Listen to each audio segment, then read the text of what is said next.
श्री सच्चिदानंद सद्गुरु साईनाथ महाराज की जय. சாய் பக்தர்கள் அனைவருக்கும் அன்பான வணக்கங்கள். ஸ்ரீ ஷீரடி சாயி சகஸ்ரநாமாவளியின் விரிவுரை கேட்டுக்கொண்டிருக்கிறோம். அதில் தொடர்ந்து 791வது நாமம் ராஜபிஹீச அபிவந்திதாய நமக. ராஜாக்களாலும் சிறப்பாக தொழப்பட்டவருக்கு நமஸ்காரம். 792வது நாமம் ராமபக்தி பிரபூர்ணாய நமக. ராமபக்தியில் மூழ்கி திளைத்தவருக்கு நமஸ்காரம். 793வது நாமம் ராமரூப பிரதர்சகாய நமக. ராமனை தம் உருவில் காட்டியவருக்கு நமஸ்காரம். ஆப்பிரிக்க தேசத்திலிருந்து வந்த ஒரு டாக்டருக்கும் மதராஸிலிருந்து வந்த ஆதிலக்ஷ்மி அம்மாளுக்கும் ஸ்ரீராமனாக காட்சியளித்தார் பாபா. காரணம், அவர்கள் இருவருமே ராமனை இஷ்ட தெய்வமாக பூஜித்தவர்கள். ஆதிலக்ஷ்மி அம்மாளுக்கு ஸ்ரீராமனாக தரிசனம் அளித்த நிகழ்ச்சி ஸ்ரீமத் சாயி ராமாயணம் 29வது அத்தியாயத்தில் அழகாக சித்தரிக்கப்பட்டிருக்கிறது. ஆதிலக்ஷ்மி அம்மாள் என்று குறிப்பாக பெயர் கொடுக்கப்படவில்லை. எனினும் பூஜ்ய ஸ்ரீ நரசிம்ம சுவாமிஜி தந்துள்ள விவரங்களின்படி இந்த பக்தைதான் மதராஸிலிருந்து சென்ற ஆதிலக்ஷ்மி அம்மாள் என்று எளிதாக யூகிக்கலாம். பூஜ்ய ஸ்ரீ நரசிம்ம சுவாமிஜியின் ஆராய்ச்சி மனப்பான்மையும் பக்தர்களுக்கு அளிக்கப்படும் தகவல்கள் முழு விவரத்தோடும் ஆதாரபூர்வமாகவும் இருக்க வேண்டும் எனும் ஆழ்ந்த கவனமும் இங்கு கோஹினூர் வைரம் போல ஜொலிக்கிறது. ஆப்பிரிக்க டாக்டரின் காதையும் சுவை மிகுந்தது. ஸ்ரீமத் சாயி ராமாயணம் 12வது அத்தியாயத்தில் படித்து மகிழ்க. 794வது நாமம் ராமசாரூப்ய லப்தாய நமக. ஸ்ரீராமனின் உருவத்தை அடைந்தவருக்கு நமஸ்காரம். 795வது நாமம் ராமசாயி இதி விஸ்ருதாய நமக. ராமசாயி அல்லது சாயி ராமன் என பரவலாக எங்கும் போற்றப்படுபவருக்கு நமஸ்காரம். வானத்தில் எத்தனையோ கோள்களும் நட்சத்திரங்களும் இருந்தாலும் பூலோகத்தில் மக்களுக்கும் ஜீவராசிகளுக்கும் தாவரங்களுக்கும் சூரியனே பிரதானம். அதுபோல பாபாவுக்கு எத்தனையோ நாமங்கள் இருந்தாலும் சாயிராமன் எனும் நாமமே சூரியனைப் போல் பிரகாசிக்கின்றது. 796வது நாமம் ராமதூதமயாய நமக. ராமதூதனாகவே ஆகிவிட்டவருக்கு நமஸ்காரம். ஸ்ரீராமருக்கு தூதராக ராவணனிடம் சென்றவர் ஆஞ்சநேயர். அநேக பக்தர்களுக்கு அவர்களுடைய இஷ்ட தெய்வமான ஆஞ்சநேயராக காட்சியளித்திருக்கிறார் பாபா. ஆஞ்சநேயர் சிவாம்ச அவதாரம். நம்மில் பலர் ஆஞ்சநேயர் என்று உச்சரிக்கிறோம். இது பிழையாகும். அவர் அஞ்சனா தேவியின் புத்திரர். ஆகவே ஆஞ்சநேயர். 797வது நாமம் ராம மந்திர உபதேசகாய நமக. ராம மந்திரத்தை உபதேசித்தவருக்கு நமஸ்காரம். சம்பந்தப்பட்ட நிகழ்ச்சி ஒன்றை காண்போம் வாருங்கள். அவளது உணர்வினைக் கண்டு பாபா மகிழ்ச்சி அடைந்தார். சன்னமான குரலில் அவளிடம் முணுமுணுத்தார். ராஜாராம் ராஜாராம் என்று ஜெபம் பண்ணுங்கள். முறைப்படியும் நிரந்தரமாகவும் பண்ணுங்கள். நிறைவடைவதை காண்பீர்கள். மனம் அமைதியடையும். நீர் அபரிமிதமான லாபம் அடைவீர். இவ்வாறு கஃபர்தேவின் மனைவிக்கு பாபா உபதேசம் அளித்ததாக அவருக்கு கணவரான திவான் பகதூர் கணேஷ் ஸ்ரீ கிருஷ்ண கஃபர்தேவின் நாட்குறிப்பின் பிற்சேர்க்கை தெரிவிக்கின்றது. ஸ்ரீமத் சாயி ராமாயணத்தின் 27வது அத்தியாயம் பாபா கேலிக்கும் சிரிப்புக்கும் இடையே கதை சொல்லி பக்தர்களுக்கு அருள் செய்த பாணியை இதே நிகழ்ச்சியின் மூலம் சித்தரிக்கிறது. திவான் பகதூர் கணேஷ் ஸ்ரீ கிருஷ்ண கஃபர்டே அவர்களின் நாட்குறிப்பை சாயி அருட்செல்வர் திரு சொக்கலிங்கம் சுப்பிரமணியம் தமிழில் மொழிபெயர்த்திருக்கிறார். நூல் ஷீரடி சமஸ்தானம் வெளியீடு. அக்காலத்தில் ஷிரடியில் கூடிய ஒரு சிறிய பக்த சமூகம் வாடாக்களில் வசித்த விதம், மசூதியிலும் சாவடியிலும் நடந்த தினசரி நடவடிக்கைகள், பாபாவின் நூதன போதனா முறைகள், கபர்டேவும் அவருக்கு மனைவியும் பெற்ற அனுபவங்கள், அனுக்கிரகங்கள் ஆகியன பற்றியும், இவை அனைத்திற்கும் மேலாக பாபாவின் மனிதாபிமானம் பற்றியும் இத்தமிழ் நூலில் படித்து இன்புறலாம். இந்நூல் ஷீரடி சமஸ்தானத்தினரால் 2003ஆம் ஆண்டு வெளியிடப்பட்டது. திரு கபர்டே அவர்களின் நாட்குறிப்பின் முக்கியத்துவத்தை உணர்ந்த பூஜ்ய ஸ்ரீ நரசிம்ம சுவாமிஜி அதை சோர்சஸ் ஆஃப் சாய் ஹிஸ்டரி எனும் நூலின் ஒரு பகுதியாக 1940களில் ஆரம்ப ஆண்டுகளில் ஒன்றிலேயே அகில இந்திய சாயி சமாஜத்தின் மூலமாக வெளியிட்டு விட்டார் என்பது நாம் அனைவரும் பெருமைப்படக்கூடிய விஷயமாகும். ஜெய் ஸ்ரீ நரசிம்ம சுவாமிஜி கி ஜெய். 798வது நாமம். ராமமூர்த்தியாதி சங்கர்த்ரே நமக. ராமமூர்த்தி என்ற பெயர் கொண்ட பக்தருக்கும் அவரை போன்ற மற்ற பக்தர்களுக்கும் அருள் பாலித்தவருக்கு நமஸ்காரம். ஸ்ரீரங்கம் ராமமூர்த்தி, நெல்லூர் ராமமூர்த்தி எனும் 2 சாயி பக்தர்களை இந்த நாமத்தின் ஆங்கில அர்த்தத்தின் மூலமாக அறிமுகப்படுத்துகிறார் சுவாமிஜி. 799வது நாமம். ராசனே குலவர்தனாய நமக.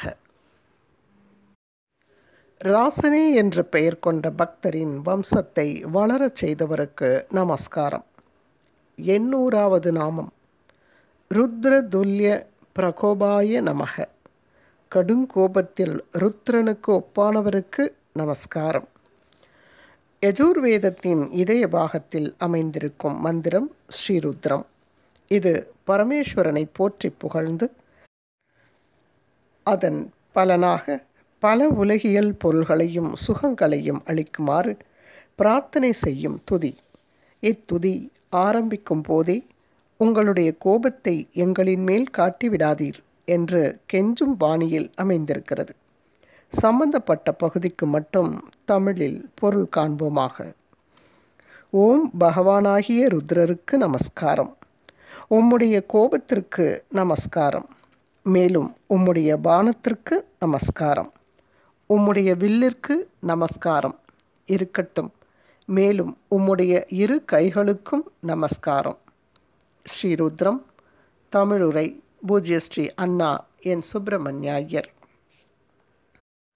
801வது நாமம். ருத்ரகோப தமசமாய நமக.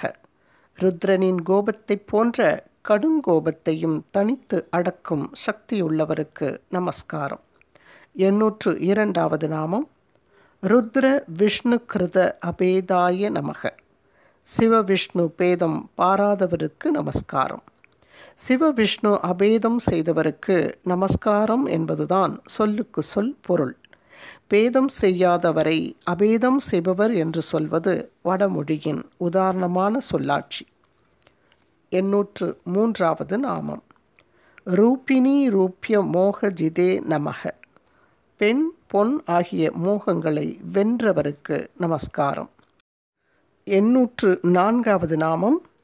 ரூபே ரூபே சித்தாத்மானம் வஸ்யத்வம் இதி போதகாய நமக. ஒவ்வொரு உருவத்திலும் ஒளிரும் கடவுளை பாருங்கள் என போதித்தவருக்கு நமஸ்காரம். எங்கு எங்கே பார்த்தாலும் எவ்வுயிருக்கும் அவ்வுயிராய் அங்கங்கு இருப்பது நீயன்றோ பராபரமே. ஸ்ரீ தாய்மான சுவாமிகள் பராபரக்கண்ணியில். 805வது நாமம்.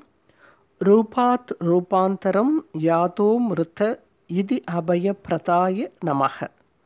மரணம் என்பது உருவத்தை மாற்றுதலே என போதித்து பயத்தை தெளிவித்தவருக்கு, அபயம் அளித்தவருக்கு நமஸ்காரம். 806வது நாமம். ரேகே சிசோஹோததா அந்தஷ்ய சதாம்கதி விதாயகாய நமக. ரேகேவின் குழந்தைக்கும் அவ்வாறே ஒரு குருடருக்கும் நற்கதி அளித்தவருக்கு நமஸ்காரம். ஸ்வர்கீய எம்பி ரேகே என்ற பக்தர் 1888 பிறந்தவர். இந்தோர் ஹைகோர்ட்டில் நீதிபதியாக பணிபுரிந்தவர். 1910 பாபாவை தரிசனம் செய்ய ஷிரடி வந்தார். அந்தியந்த பக்தரானார். முதல் மகன் கர்ப்பத்தில் இருந்தபோது மனைவியுடன் தரிசனத்திற்கு வந்தார். குழந்தை பிறந்த பிறகும் மனைவியுடனும் குழந்தையுடனும் தரிசனத்திற்கு வந்தார். பாபா குழந்தையை பார்த்து, இவன் உனக்கு சொந்தமா, எனக்கு சொந்தமா என்று ரேக்கேவை கேட்டார்.